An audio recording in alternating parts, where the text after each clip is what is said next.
Assalamualaikum warahmatullahi wabarakatuh. Bertemu lagi dengan saya Ibu Ledi di pembelajaran online mata pelajaran ekonomi. Baiklah, pada kali ini kita akan membahas tentang modul 5, yaitu tepatnya unit 1 dan 2. Untuk mempersingkat waktu, baiklah kita langsung saja mulai pembelajaran kita pada hari ini. Baiklah, langsung saja kita akan membahas pada unit yang pertama, yaitu berjudul menggali lebih dalam. Langsung saja kita akan membahas terlebih dahulu pengertian dari manajemen.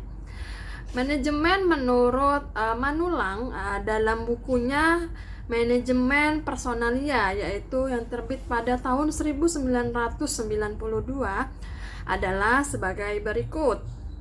Manajemen adalah seni dan ilmu perencanaan, pengorganisasian, penyusunan, pengarahan, dan pengawasan daripada sumber daya manusia untuk mencapai tujuan yang telah ditentukan terlebih dahulu. Yang pertama, kita akan membahas unsur-unsur manajemen, dikenal juga dengan the 6M atau 6M sebagai berikut. Yang pertama adalah man, dapat kita artikan sebagai manusia atau orang. Manusia diperlukan dalam manajemen untuk melaksanakan beberapa aktivitas dalam mencapai tujuan, misalnya dalam kegiatan perencanaan, pengorganisasian, pelaksanaan, pengawasan. Tanpa ada manusia, manajer tidak mungkin mencapai tujuannya. Ingat bahwa manajer adalah orang yang mencapai hasil melalui orang lain. Selanjutnya yang kedua, tentang money atau uang.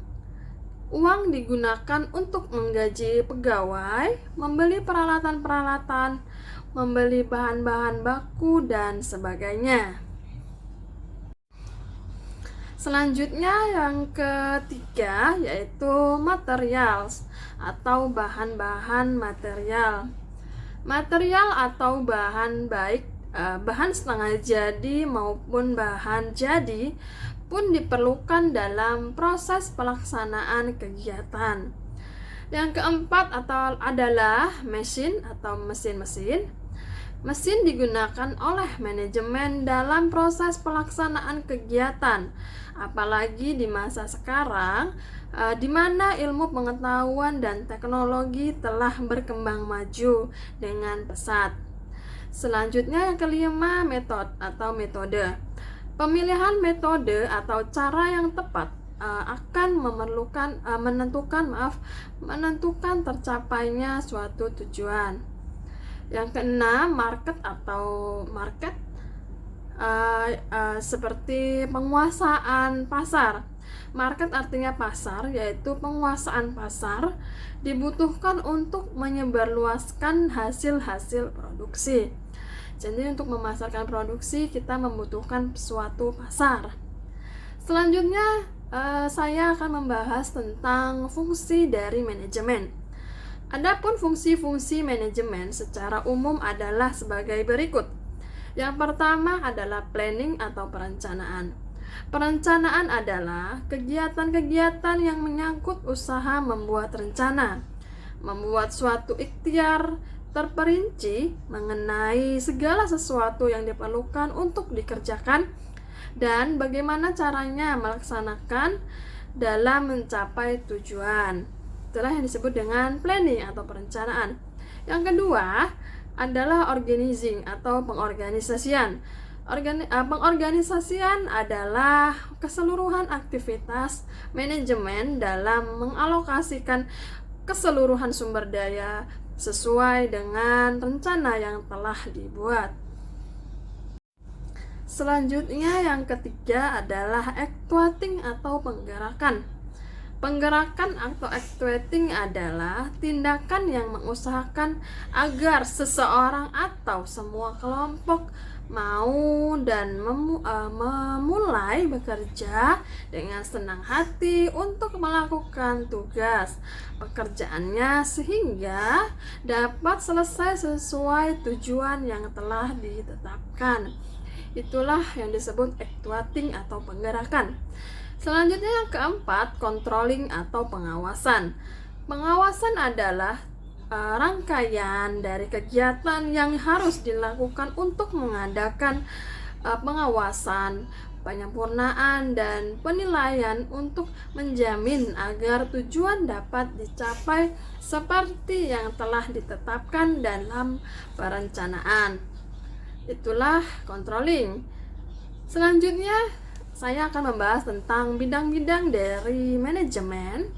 Adalah yang pertama, manajemen produksi, yaitu kegiatan untuk mengatur dan mengkoordinasikan penggunaan sumber daya secara efektif dan efisien.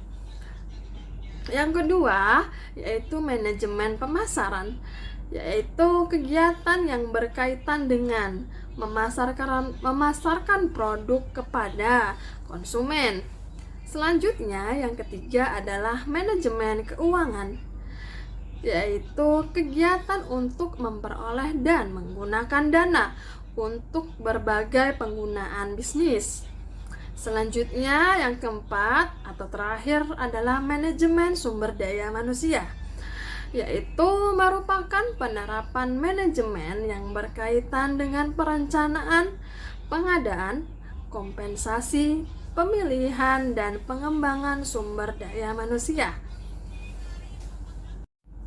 Baiklah, selanjutnya kita akan memasuki unit yang kedua, yaitu berjudul evaluasi untuk perbaikan.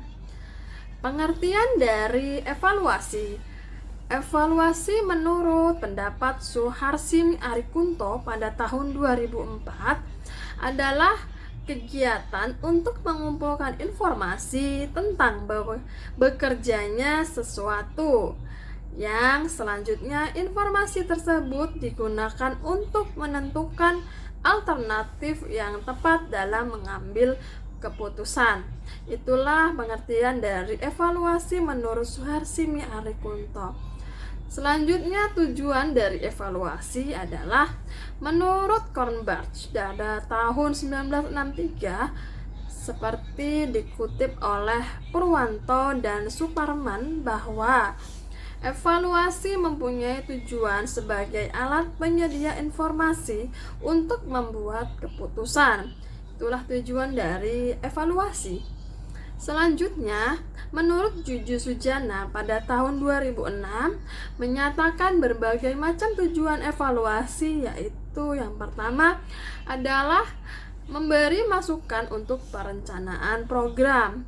Yang kedua, memberikan masukan untuk kelanjutan, perluasan, dan penghentian program. Yang ketiga, memberi masukan untuk memodifikasi program. Yang keempat, memperoleh informasi tentang faktor pendukung dan penghambat program. Yang kelima, memberi masukan untuk memotivasi dan pembinaan pengelola dan pelaksanaan program. Selanjutnya yang keenam, memberi masukan untuk memahami landasan dari keilmuan bagi evaluasi program. Baiklah, selanjutnya kita akan membahas tentang fungsi dari evaluasi. Apakah fungsi dari evaluasi?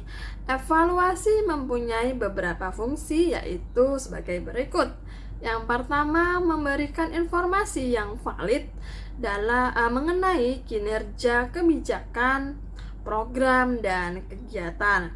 Selanjutnya, tujuan yang kedua adalah memberi sumbangan pada klarifikasi dan kritik. Selanjutnya yang ketiga, memberi sumbangan pada aplikasi metode analisa kebijakan, termasuk perumusan masalah dan rekomendasinya. Itulah fungsi dari evaluasi itu. Selanjutnya, unsur-unsur dari evaluasi yang merupakan pertama adalah input, seperti kemampuan, kepribadian, sikap-sikap, intelijensi. Selanjutnya yang kedua, transformasi seperti kurikulum atau materi, metode, dan cara penilaian sarana dan prasarana, sistem administrasi, atasan, dan personal lainnya. Selanjutnya yang ketiga, outputnya atau hasilnya yaitu berupa tes untuk pencapaian. Apakah yang termasuk pada tahap dan proses evaluasi tersebut? Yang pertama, menentukan tujuan evaluasi. Yang kedua, merumuskan masalah evaluasi. Dan yang ketiga, menentukan jenis data yang akan dikumpulkan. Yang keempat, menentukan sampel sesuai dengan tujuan evaluasi.